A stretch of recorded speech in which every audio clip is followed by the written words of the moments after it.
And good morning. This is Chris Cordani, and we're live. I know you're probably thinking, did Tony's nose grow about 10 inches? No, no, it's just me, the producer. I'm filling in for Tony, but we're going to have a lot of fun today.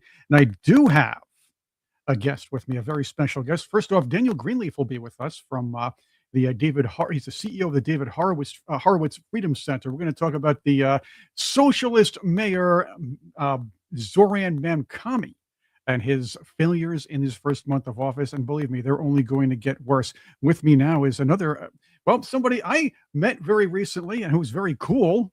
At least I hope so. I'm sure you're cool. Maureen Ennor, talk show host extraordinaire, former Wall Streeter. Good morning, good afternoon, and good evening, depending on when you're watching. I think your mic is off. We might want to put that back on. You're muted here. We're going to work on that. We do have a lot to talk about today, and we are going to get in there. And for some reason, I think the mic is there we go. Now that sounds much better, doesn't it? Yes. Hi. Thank you so much for having me. So we're going to have a little fun today. There's a lot to discuss, but a lot of the Super Bowl aftermath. I have a question for you. Who gained more fans that never listened to their music before and will never listen to them again? Was it Kid Rock or was it Bad Bunny?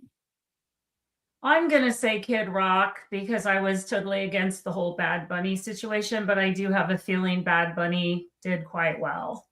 Bad Bunny. Well, let's put it this way. I do believe that so many people are now fans of his, at least for the next week or so. For argument's sake, they never listened to him before, probably barely watched him on the during the halftime show. And yes, on our side, you're going to have a lot of people saying, "Well, Kid Rock show was great too." I honestly never listened to much of them ever. I mean, I grew up in the '80s, so I'm more of I'm more of a Dexy's Midnight Runners kind of guy. Me too. Me too. It's a little side note. I've actually interviewed five members of the band, if you count Helen. That's right, Helen O'Hara too. Wow, how about that? She actually has a cool book out called "This Is What She's Like."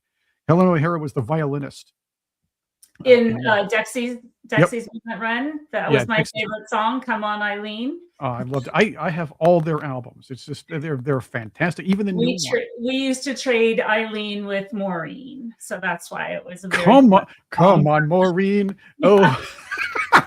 Well, join us in the live chat here, by the way. Yes, I know Tony's not here. We're going to try. Hopefully, he'll pull his way in here. But if you're watching us on the live chat, join us. Let's hear what you think, and maybe you can help us with direction here. Although I do have a lot of it. Let's get to the Super Bowl, because while it was a decent game, a political statement made by the NFL was not necessarily screw Donald Trump and screw America, or at least American people on the right.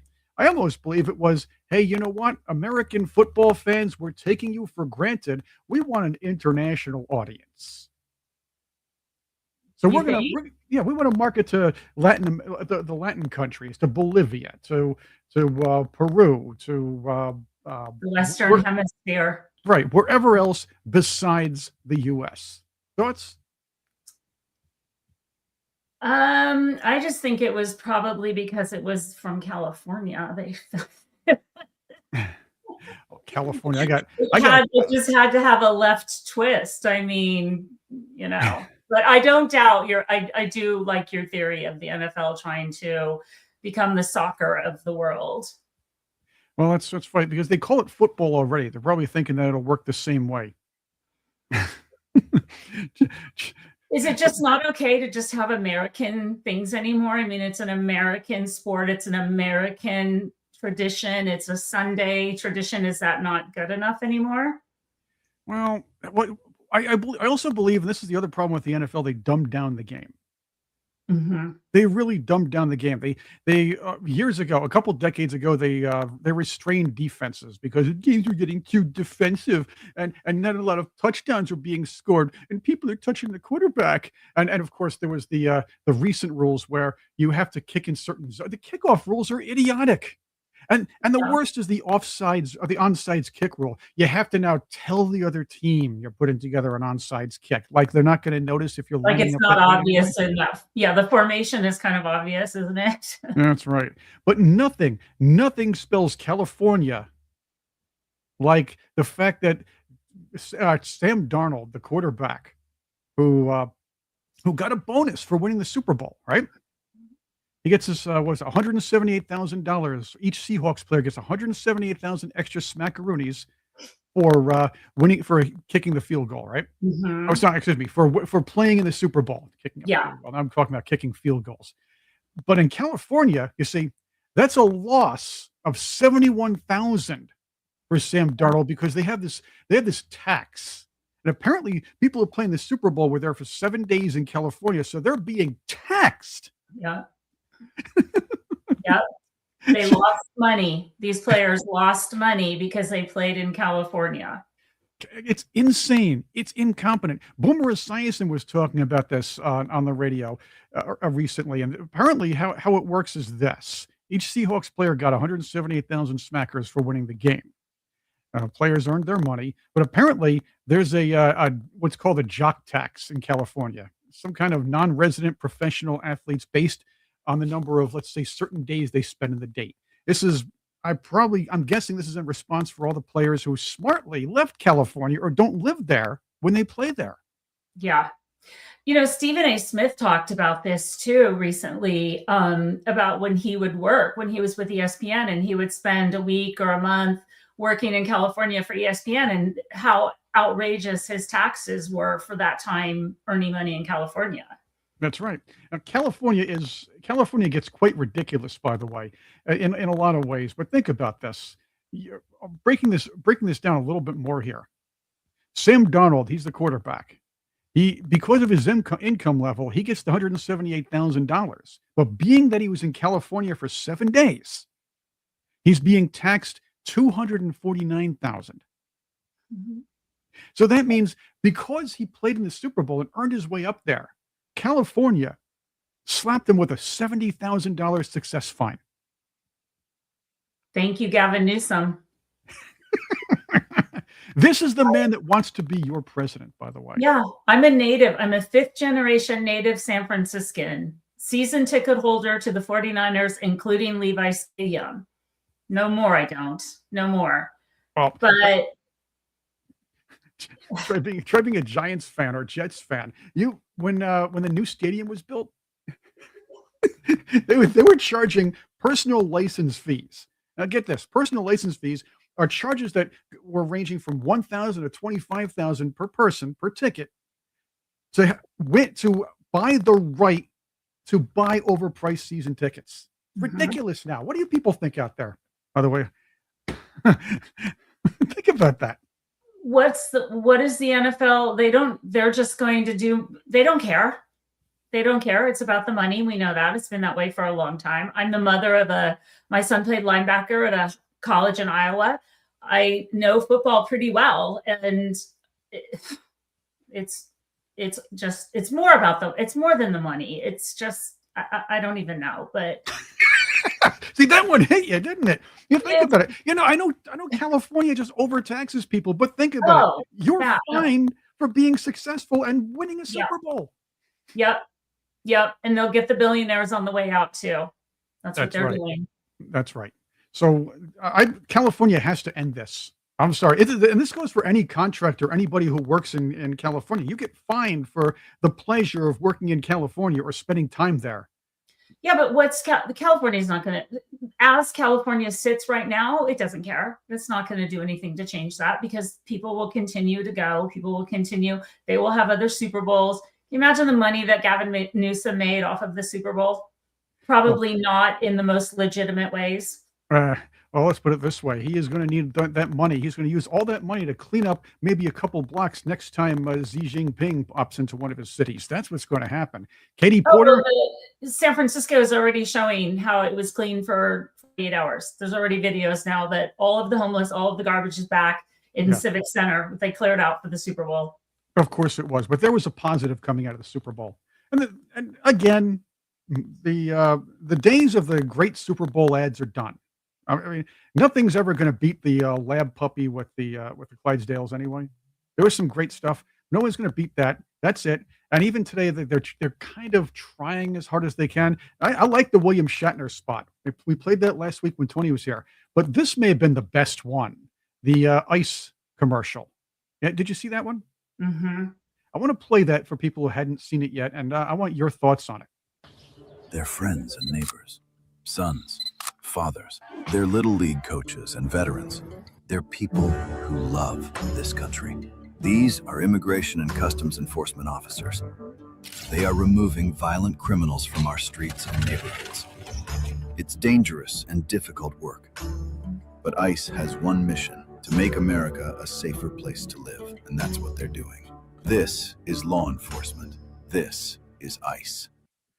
Nice commercial. Maureen, your thoughts first. Why do you even have to do that? Why Well, are we? What kind of a world are we in today that we have to spend millions on a Super Bowl commercial to explain why we need to keep America safe? you're in America, in a society where the left controls the narrative at all times.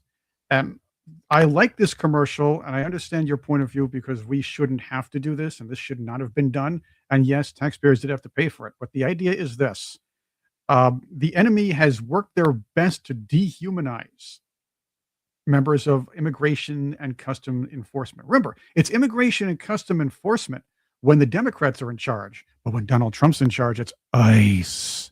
ICE is coming to get you. They're going to freeze you out.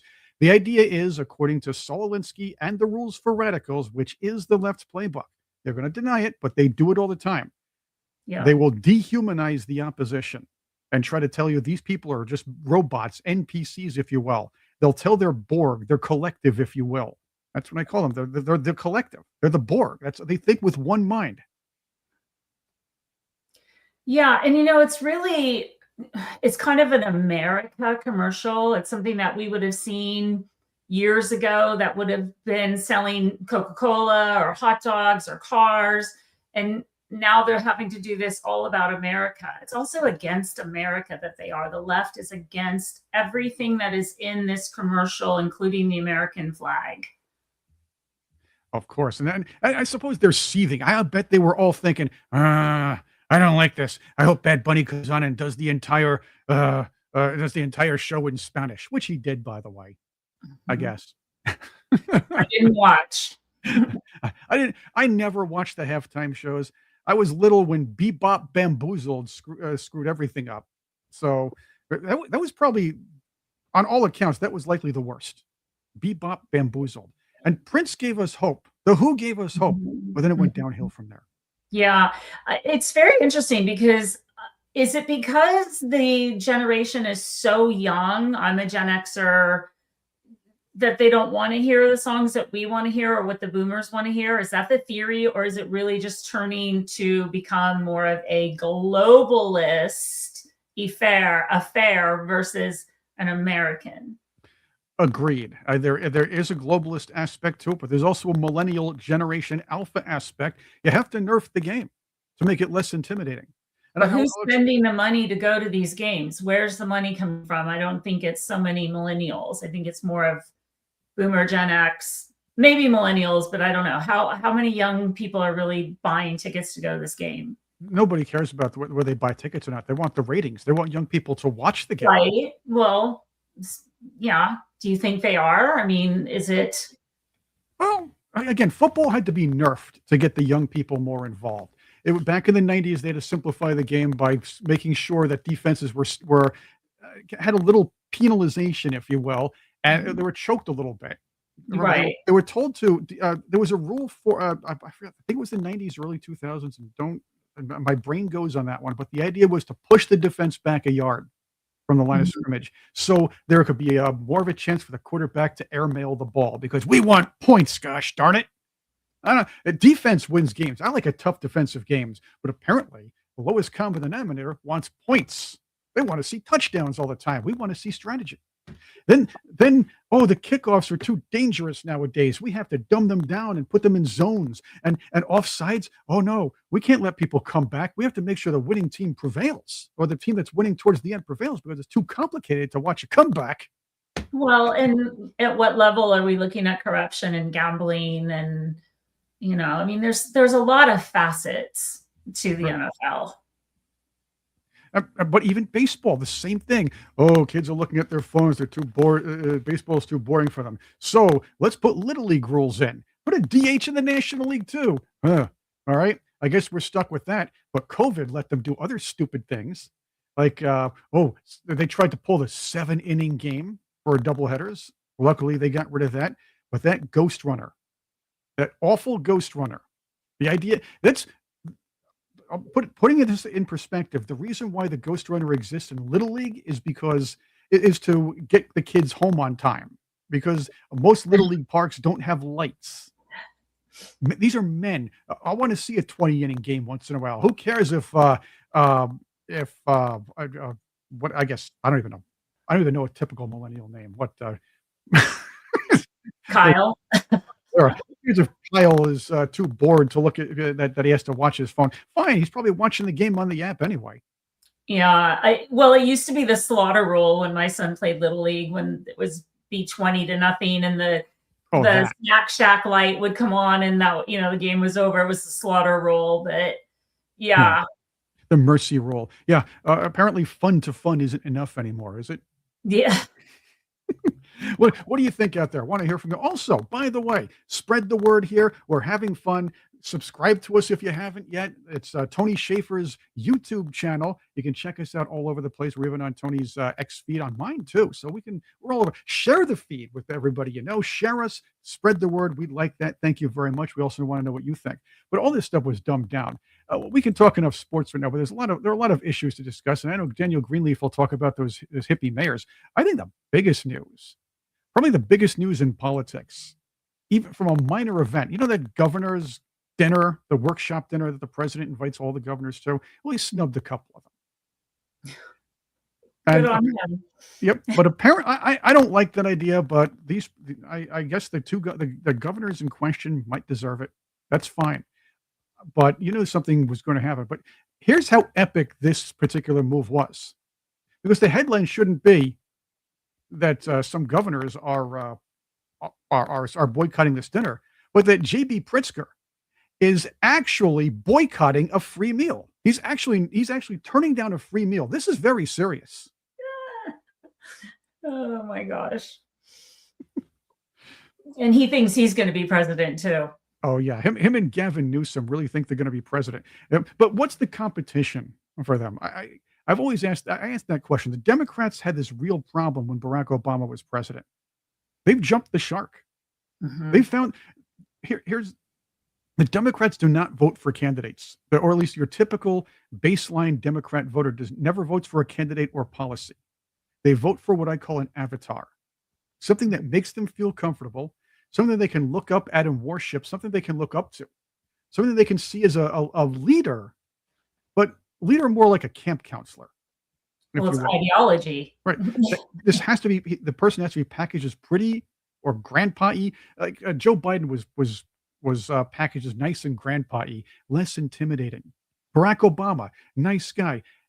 Ask any of your liberal friends how good they think Obama was as president. They'll never tell you about policy, but they'll tell you that he had a gentle hand. He was such a nice man, and he brought class to the office. But about policy, either they don't know or they don't want to talk about it. Yeah.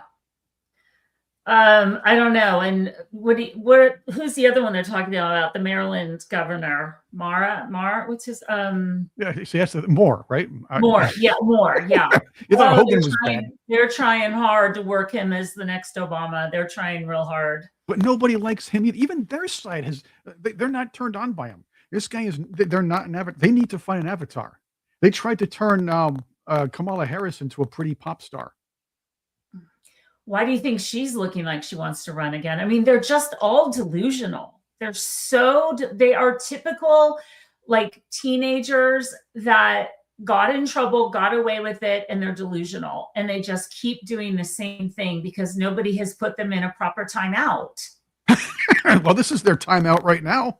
And they're still not acting like they're in timeout. They're still acting like they didn't do anything wrong because they have people around them telling them what they want to hear. Right.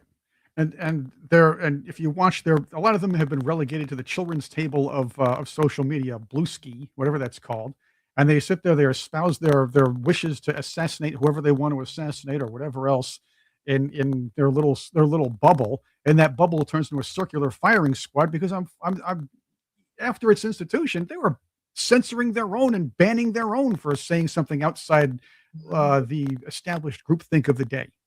But the Democrats have been, since as long as I can remember, they're thick as thieves. They stick together. No matter what they do, they stick together, and they do not walk away from one another, whether you're guilty or really guilty. Do you notice that? They don't know how to be their own thinkers. They just stick together and they stick to the same story, and they must have secret meetings and they all agree to it because they never come out against one another. Well, they always have secret meetings. In fact, you're right about the secret meetings because they have those to start riots all over the place. That's been exposed. And yes, big donors like George Soros out there, who's and let's put it this way. Yes, he's the big guy, but there are a lot more out there. There's an investigation, and this is going to be a good thing. There's going to be a major investigation into who's funding these things because it's really subversion. It's basically trying to destroy the country from within. This is the other party, but have you looked at the young guy, he's 31 years old, running for governor of Florida, Fishback? Have you followed anything that he has to say or learned anything about him? Fishback. The only Fishback I know about is is one of the teachers who we only saw maybe once or twice on Welcome Back, Kotter. This is Fishback. Well, it's interesting. He's a conservative, America First. I think it's Jason Fishback. But when you mentioned Mamdani earlier, he's running sort of a Mamdani-esque campaign, but for a Republican to take DeSantis's spot. And he's pretty fascinating and pretty saying a lot of things that are very interesting, but he's definitely American First, a conservative. Oh. But he's taken a lot of heat for saying a lot of things that we shouldn't be saying as Republicans. Well, let's put it this way. We should be able to call out our own. That's the difference should be between us and them. They think like, they even said it at the 2024 Democrat National Convention. The keynote speaker, I forgot who it was. It's a black gentleman. He actually said, never underestimate the power of the collective. So he referred to the Democrat Party as a collective. He was the first one to say that out loud, but that's what it is. And now we hear about the warmth of collectivism, which we'll be talking about with Daniel Greenfield in a little bit. And apparently the warmth has frozen out at least several people and caused 18 people to freeze to death. We will get to that. But this is just, it's incompetence at an amazing level. And you're going to see a lot more of that. Yeah, well, I think that his name is James Fishback, who's running. But it's very interesting to see a Republican taking a page out of the Democratic playbook, and it's working. This guy is coming up on Donaldson's back, who's running for Byron Donaldson, who's running for governor in I like Byron Donalds. I like Byron Donalds. I think he's a good man. I'd like to see him run for governor, win, and maybe throw his hat in the ring for the presidency of some elections down the road. Well, start looking at some of the things that James Fishback is saying. It will make you question Byron Donaldson. That's how scrappy it's getting down in Florida. It's a playbook out of a Mamdani play, but he's using it on the Republican side. It's very interesting. Well, the other thing is, and if you're looking at that, Fishback, he's going to have to work on name recognition. It's not very easy, but if he's going to beat somebody as well known as Donalds, he'll have to really get out there. We have a similar situation in New York because the Republicans almost had, and I'm not sure exactly what happened, but at least Stefanik pulled out of the race for governor of New York. And we have this guy named Blakeman who, if you don't live in Long Island, you don't know who he is. And I just see this as the similarity between when Rudolph Giuliani had to bow out of the Senate race in 2000 against Hillary Clinton, and the Republicans, in a last-ditch effort, brought in this Rick Lazio. What the Republicans in New York don't understand, besides how to win elections, is that if you're from Long Island, you might as well be from New York City to anybody who's above Westchester County. Mhm. And that's an issue. So they have to really consider all that. And Hochul, for her part, at least she's an upstate New Yorker, and a lot of upstaters or moderates who live upstate don't like city folk. Yeah. Yeah. Yeah. They'll vote for they'll vote for somebody familiar to them, and then not realizing she's in bed with the city folk. Yeah. Yeah. It's interesting. It's just like I said, the Fishback, he's taking a page out of a playbook that I don't think has been used in the Republican party before. It's pretty interesting. Well, let's see. Look, being able to call out your own is actually a virtue at this point. That's a good thing. That's why we like to have Thomas Massey in office. Yes. Donald Trump has been a very good president, but just like anybody you elect, you're not going to agree with everything he does. And that's a good thing, because then you put people in who represent your specific area or represent your thoughts. And this is why you say, hey, he's great 94% of the time. But that other 6%, I want to have somebody in there just to kind of work with them. Yeah. Yeah. What do you think about Ro Khanna, though? I think I don't like him, and he's trying to get all this glory from helping Massey help the victims. And I think he just was in the right place at the right time. I actually agree with him in a lot of ways. I don't agree with his take a hammer to the whole thing, because, as you know, the mainstream media will abuse the information they get. Bill O'Reilly pointed this out as far as the Epstein files were concerned. Now, Ro Khanna is right to an extent, as well as Massey, but that's to an extent. If you think about it, Donald Trump was elected primarily because Democrats are incompetent.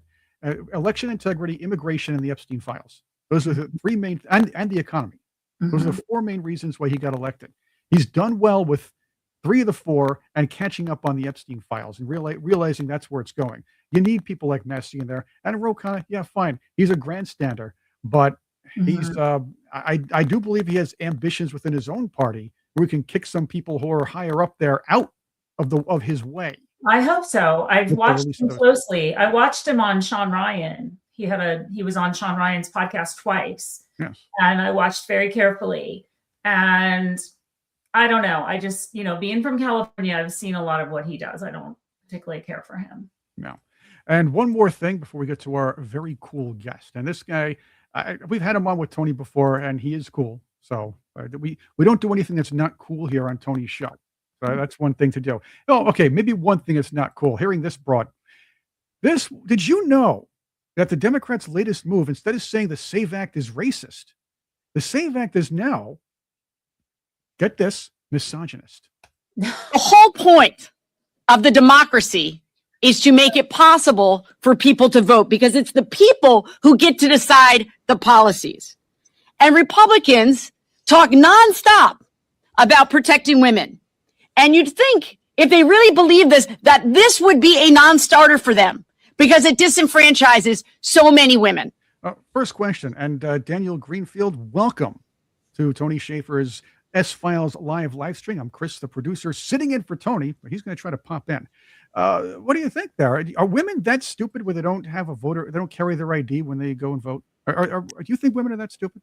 Apparently, Democrats are that stupid. Democrat voters are the one group of people that are incapable of getting IDs, having driver's licenses, figuring any of the basic tasks of life. This is why they also can't handle guns, because they can't figure out how to bring any kind of ID there either. But yeah, I mean, there might have something a little bit to do with the fact that a significant percentage of the Democrat base are illegal aliens. We know this because they're freaking out about having ICE agents, ICE officers anywhere near polling places, which is, a weird thing to be worried about, because that's like having prostitution stings near polling places. If you're not expecting a lot of prostitutes or illegal aliens around polling places, why would you be worried about that? Well, I guess they're upset about a lot of things lately. They're upset their island vacation spot's been nuked. They're upset about the fact that they're going to be losing several seats by the time 2030 rolls around in Congress if the immigration policy or sound immigration policy continues. And they're now trying to pull out all the stops. Maureen, are you offended that the SAVE Act it should be passed? Because I got to tell you, if you women can't carry IDs around, you guys, maybe we should repeal the 19th Amendment then, huh? What? Well, and the one argument that I heard is that when a woman gets married, she needs a birth certificate and needs to change her name, and they don't think that women are going to do that. I don't remember needing my birth certificate when I got married.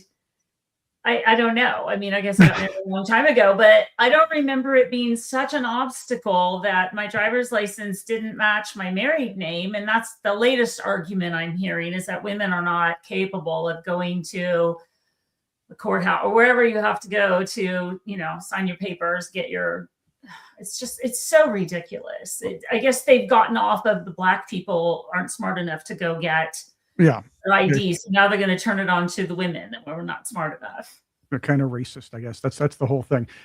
Daniel, welcome to the program. Daniel Greenfield, of course, the CEO of the David Horowitz Freedom Center. I think I have that right. You've been on with Tony before. Sorry, we're trying to get Tony in. He's in transition, doing something very cool this week. So I'm here with you, and so is Maureen. So we're gonna have a little good time here.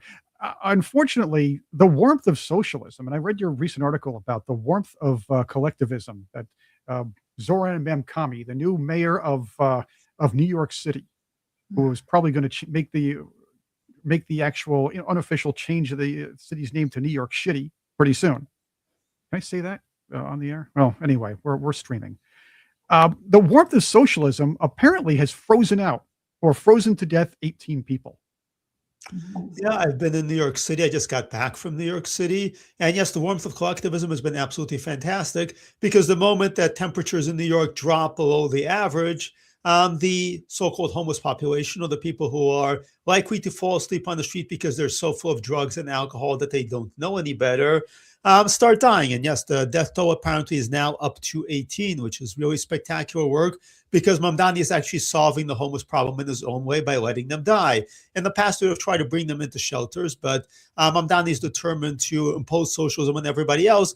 But, the criminals, the drug-addicted vagrants, they can just hang around on the street and, destroy property values and randomly assault people, and of course perish on the street, which is fantastic, because apparently we're discovering that the warmth of collectivism is killing people at a pretty impressive rate. Mamdani still has a ways to go before he's on par with Mao or Pol Pot or Stalin, but, he's showing that he's a contender. His rich mom will help, by the way, with all the Hollywood connections. But again, this guy has made it a point to say, we're going to reestablish homeless encampments. We're going to make sure they can stay on the streets. We're going to look as crappy as Los Angeles. Big difference is, in Los Angeles, and I'm not saying it's a great thing, but homeless camps don't generally have to deal with severe weather more than a few times, severe cold, let's just say, more than a few times a year. And even in that case, it's not even that severe. New York City, a lot of these people need help. Some of them are mentally ill. Some of them are just don't know where they're going. They have something wrong with them. Some of them are afraid to ask for help. But this mayor says, screw you guys, we're not helping you. In fact, what he's proven to do was find a way to systematically kill off more homeless people. Yeah, it's been fantastic, because New York City has been running its own experiment in complete homeless dysfunction, including having government supervised injection sites, which means you have basically government crack houses that are government subsidized, and you go in and there's a smoking room, and you're not, lighting up a Marlboro there. Instead, you're injecting, you're smoking crack, you're doing the worst possible things. The good news is there are trained medical personnel there on duty in case you overdose. This was considered to be a good idea. So you have a system under Democrats that has been enabling the worst possible behavior imaginable by this population, which, by the way, is not homeless. They actually started switching to a new politically correct euphemism, unhoused, because it sounds better than homeless. These people the problem is not that they're not in possession of real estate. The problem is virtually all of them are either mentally ill or addicted to various substances. And they admit this themselves. The LA Times some years back actually did its survey of homeless people, the population on the street. The vast majority of them said yes, drugs, alcohol, mental illness. They actually are honest about this. Our politicians, though, have spent billions and billions of dollars. 800 million just disappeared in Los Angeles that was dedicated to supposedly dealing with the homeless. So it's become a huge political pot. And in the process, they're actually killing homeless people with their behavior. They're giving them smoking rooms in New York. In San Francisco, they set up by prescription, you could get alcohol there. So this was during COVID. So they were telling them, stay in your hotel room and the nurse will bring you medicinal alcohol to, deal with your alcoholism. This is the kind of insane behavior that they're doing. And yes, in New York, now people are dying. And by the way, I was in New York. It's not, fatal. It was in the 20s. It was in the 30s. That's not fatal normally. There are homeless people in Chicago and they're reasonably okay. And if they can survive in Chicago in winter, they can survive in anywhere. But the problem with New York is New Yorkers are unused to cold. In the last 4 or 5 years, it hasn't gotten all that cold. It's been in the 30s or 40s. It went into the 20s. And, the homeless are unused to it and they started dying. Maureen, I have a question for you. Yes. If you look at the likes of Zohran Mamdani, and let's not forget Bill de Blasio, who got the ball rolling on all of this stuff in New York City. And you have that idiot Seattle mayor, Katie, what was her last name? Katie Wilson or something like that? Yes. I remember that name. Yeah. She's the 40-something-year-old that's still living with, still getting money from her parents. These people never knew how to run a household, let alone now they're running a city. The problem is the Democrats keep electing people to run municipalities. Now, we talked about this earlier, Dan. We talked about the idea that Democrats do not vote for policy or a candidate. They vote for an avatar. They vote for somebody that they think is handsome or cute, they want to look up to, or that they feel comfortable with. Mamdani is one of those. The thing is, Maureen, do you ever notice that these Democrats never vote for people? Excuse me. How bad is it when the Democrats are voting in people who are ill-equipped to run a city day to day, but are too busy chasing a national social agenda to actually try to learn? Well, they're not voting on policy. They never do. I don't think the Democrats have voted on policy in my lifetime that I can remember. It's always about ideology and what they're going to give you. And usually it's free. And they have, why do you think American cities run by Democrats are in the situation that they are in and have been for the last 60 years? It's very obvious. I also want to point out that Mamdani went to visit a guy in the hospital who charged 3 New York City police officers with a knife. NYPD fired back. Perfectly logical defense. It was not a domestic violence call, but this person was causing problems. Parents called. And Mamdani went to visit this guy in the hospital, not the NYPD that had to shoot in fear of their life. He went and visited them and then asked the Queens district attorney to drop charges and not have it be attempted murder against police. That just happened, I think, 2 weeks ago. Yeah. I am a widow of a police officer from California. That outrages me and should outrage everybody in New York City. Yeah, Dan. It's like I think about this. The guy actually consoles the criminal. Yes, right? In the hospital. Right. Mayors don't generally visit anybody who is attacked, but the attacker and the one who attacked the cop. I mean, being married to an officer, I know that mayors and city officials, if there's a big story and an officer is injured, or they make an attempt to sit with the family. I know that personally. When my husband died, they are very much there for the family. This was absolutely I had never seen anything like this. A crazy lunatic. He's 22 years old, charges NYPD officers with a knife. It's on body cam. They shoot to defend themselves, and the mayor goes to see this guy in the hospital, and not a single word to the officers. Dan, I was going to ask you a question before I was going to ask you before yesterday.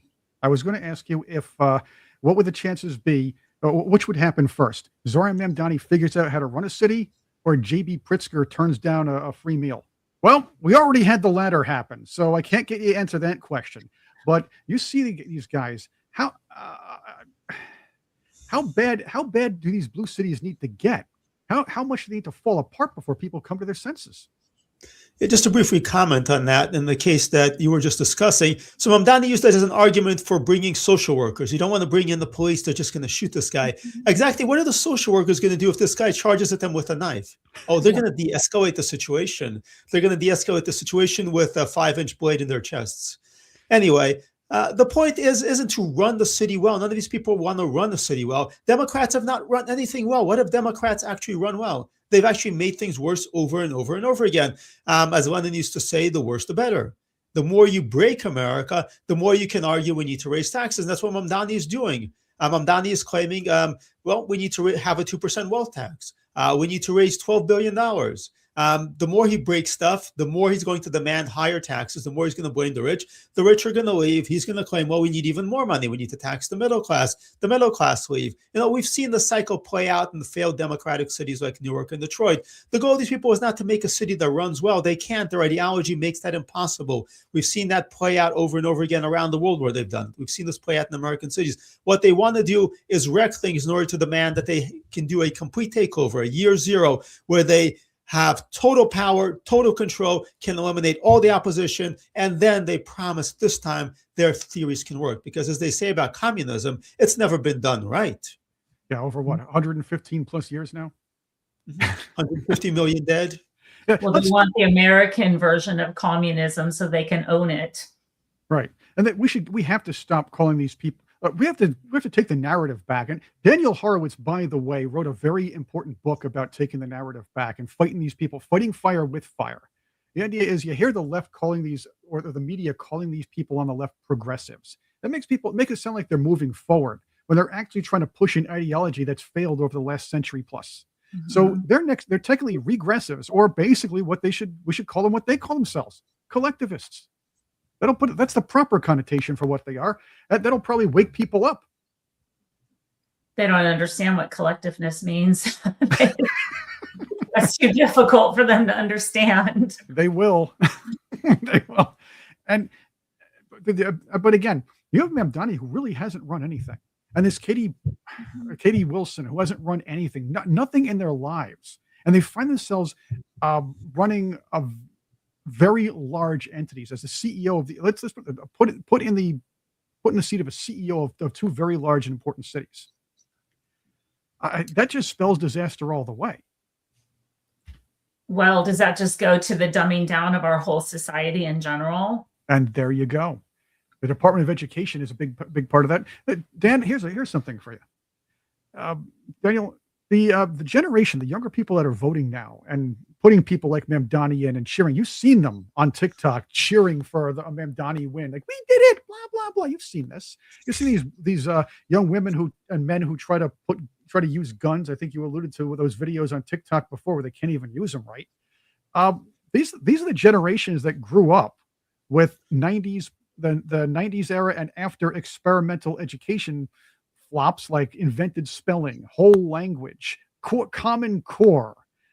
Recently, critical race theory injected into almost every aspect of the 3 R's. The dumbing down of the era that brought remedial classes into universities. I don't think this is a coincidence. Yeah.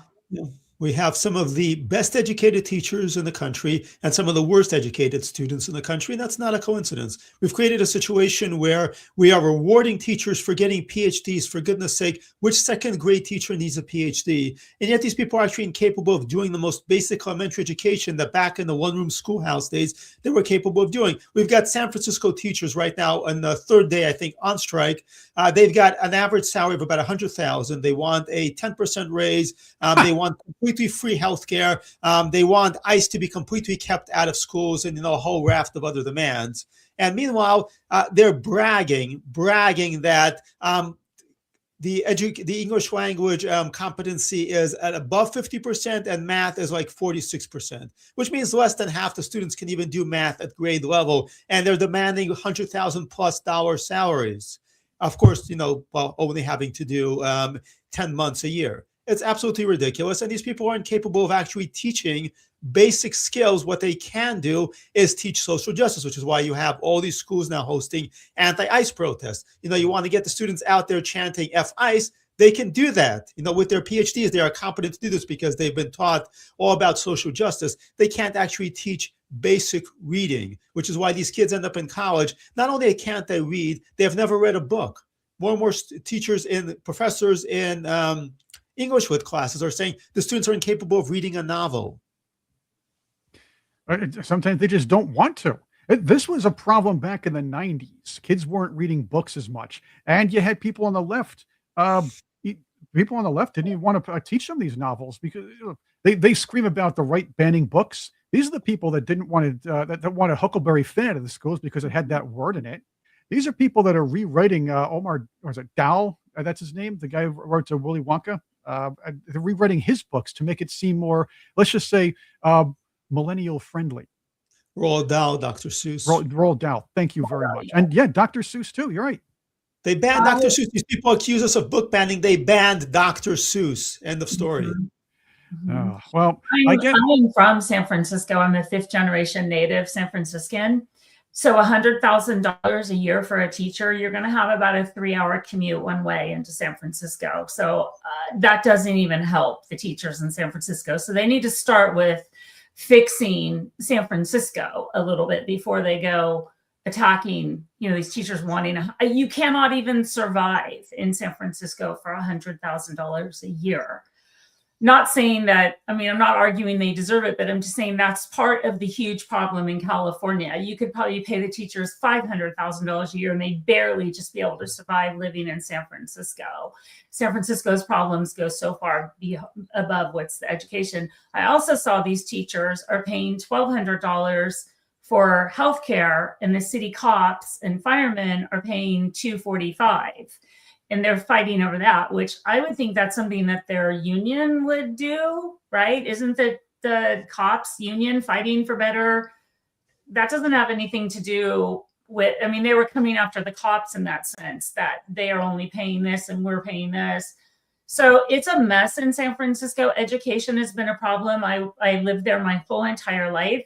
And you don't go to public school when you live in San Francisco. Everyone goes to Catholic school because even 50 years ago, education was not the best in San Francisco. So they haven't banned that yet.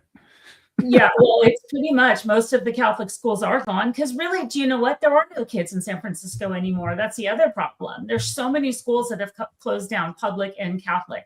There are so few families in San Francisco with kids. It's not like it was when I grew up there. And that's the other problem. They don't have enough kids to put in these schools. They're not getting the funding. It's a mess. But I find it comical. They're asking for $100,000 a year, which they'd still need us 7 roommates to live and, survive. It's gone crazy. It's gone crazy. Yeah. It's not conducive to anybody making $100,000 a year to live in San Francisco. Well, you see, the problem is they still think they're intellectuals when they graduate with their, I don't know, whatever gender studies degrees they have. There's also the major intellectual running for, Senate in Texas right now, Jasmine Crockett. She's an intellectual. She even said so herself. I've always been someone who has been intellectual. I was top 10% of my class at Texas Southern my first year in law school. By the way, I was pretty top in my class somewhere along the line, and I got in the dean's list my first year in college as well. But the fact is, that was the first year. I did pretty well in my 4th year, but sometimes things happen in the middle. The fact is, this woman. I've known her to be posh anyway. She's not the street ghetto chick she tries to make herself to be. She's posh. She's a private school, a chick from a well-off family. This phony nonsense is just, again, she's building an avatar. I feel like they sent her to I'm going to run for Senate charm school recently, though. She's cut that act. You don't hear it as much. That's how, but now let's circle back to what you were writing about, Dan. That's how Mamdani got in. He got in because he was the calm, good-looking guy like Obama. He said, I'm a moderate. I'm this. It's going to be good. Although we're going to, and just slipped in every once in a while, some kind of policy like we're going to freeze the rent, make the buses free. By the way, he hasn't done any of that. And he's already met the challenge of his first blizzard the same way Bill de Blasio did. Lots of snow stuck around and lots of garbage piled up. Yeah. Well, the bigger picture here is a bunch of these people, including Mamdani, their actual experiences being good on social media. And being good on social media is not the same thing as actually being able to manage anything. But we have a generational issue where, yes, a bunch of Gen Zs are going in, all in on social media. Their social media skills allow them to win political campaigns or at least get noticed in political campaigns. But then once they actually get elected, well, their only skills are social media. We actually had the first guy, first avatar of this was a guy named Barack Obama, who was really good on TV, really good at delivering speeches, really bad at actually running things. What they do is then they outsource this to various leftist radicals while they themselves go around doing public appearances. But he's so pretty. Well, you should see Mamdani before the beard. Before the beard, he looks like this subway pervert. Then he grows the beard. He looks very groomed, very put together. Without it, he looks like, the local drug dealer. Well, subway pervert. Let's put it this way: where do you think his mom was? Who do you think his mom was hanging out with every once in a while? We can get to that too. Nobody's talking about that on national news. Nobody's bringing that one up. Well, she tried to pass it off by saying, "Oh, I might be in the Epstein files, but that's only because I was hanging around with Horseshack, Freddie Boom Boom Washington, and Barbarino at the same time." Oh, there you go. All right. But Trump is the one that's everywhere. We can't wait to get Trump over this. Well, now winds up we kind of knew this all along, that he was kind of the guy who told the cops about him. I don't think he wanted anybody to know he was a snitch, but that's a different story because, again, the Democrats are going to find. Look, I believe this is going to be a big October surprise, ladies and gentlemen. I believe this is going to be that the rest of what's going to happen, or the rest of the major names on the Epstein files, the most damning evidence will be brought up in October, right before the midterm elections. And I also believe Democrats, as a cult, as a collective, as a Borg, the Borg, if you will, they will, in defiance of this October surprise, vote for the same kinds of people in droves and win the House. What are your thoughts? You think I'm a little off on this, both of you? Unfortunately, we saw in Virginia that you can fantasize about the murder of your opponent's kids, and Democrats will still vote for you. There are absolutely zero standards at this point. Republicans have some standards. If somebody behaves horribly enough, Republicans won't vote for them. Democrats, they would absolutely vote for Hitler as long as he was running on the Democrat line. I had thought the October surprise would be the fraud. I really thought that's why Trump was going hard with the fraud, starting in Minnesota and then going to California. I like your idea. I didn't think about that being the October surprise. They will dump those last documents right before, but I think I have to agree. People they already have their minds made up. They already hate Trump. I mean, it's a vicious circle. And I keep telling myself it's there, Trump's going to win, but I didn't think this would happen in New York City. So it doesn't help, does it? But then maybe it'll work our way, and people, Mamdani's got all this time to make more messes, and people, because already it's starting to turn on him. People are starting to turn and question whether that's going to do anything. I don't know, but I don't know. Daniel, we have a few minutes left, so I want to talk about it. Let's go full circle here, because some young people are looking to rebel against the millennial generation and looking toward the right, looking at people like Donald Trump and saying, well, he has some ideas that I grew up with on the social side, but on the common sense policy side, the guy's done a good job. Let's look toward the future. Now, I've had the honor of having Mr. Horowitz on past shows that I've done from I guess from the 1990s onward, and I've also produced shows where he was on as well. I appreciate what the center is doing. Talk about what you're trying to do to bring in some young people and some young blood to help, let's say, fortify the masses with common sense. So what David Horowitz was always doing, he was very much focused on reaching the younger people. Now you have to have the big picture here, which is that young people tend to have horrible politics because they have no life experience. But that's a generalization. And within that generalization, there were people like Charlie Kirk, who actually really always credited David Horowitz for helping him get big. We've got younger people that we're working with now. And some of it is, yes, focusing on tradition, but other parts of it is actually channeling the rebelliousness, the rejection, because what the left does very effectively with young people is they try to get those young people to see adopting their 150-year-old discredited politics as being new and edgy and rebellious. And increasingly, a lot of young people, especially younger men, are rebelling against these things that they're being told to rebel against. When they look at what's oppressing them, what they don't see is, the patriarchy because they're accused of being the patriarchy. They're accused of toxic masculinity when they're told that the thing they're supposed to stand up against is the white male rule. Well, in many cases they are white men. Why are they fighting themselves? In many cases they're actually really being discriminated against. They're being told to go along with this discrimination because it's the right thing to do. Decenter yourselves. You're centering yourselves too much. So one of the things we're really doing is encouraging this natural rebelliousness, encouraging them to tell a lot of the left to go to hell. Put it that simply. So go to New York City under Mamdani. Good job. No, I'm kidding. Maureen, where can our viewers and listeners find you? I am red, white, and blonde. I'm now in Texas. I left California. I'm in Texas, and I am on all of the socials, and I have a YouTube channel, and it's red, white, and blonde. I'm red, white, and gray. Oh, well. Well, I would be gray too without a little help. So don't worry. All right.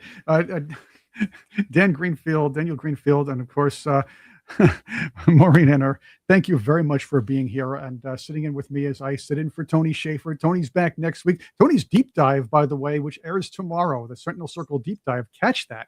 That's going to be with Dr. Li Mingyan, our friend, a very cool lady from the Wuhan Institute of Virology. She escaped from the CCP, and she's here. She reveals all. And we're talking about China's secret play, as opposed to what they're putting out there. You know, this whole thing about purging the generals is a big phony ruse. Well, you're going to find out more about that with Tony Shaffer's Sentinel Circles Deep Dive, airing tomorrow night, and of course on demand.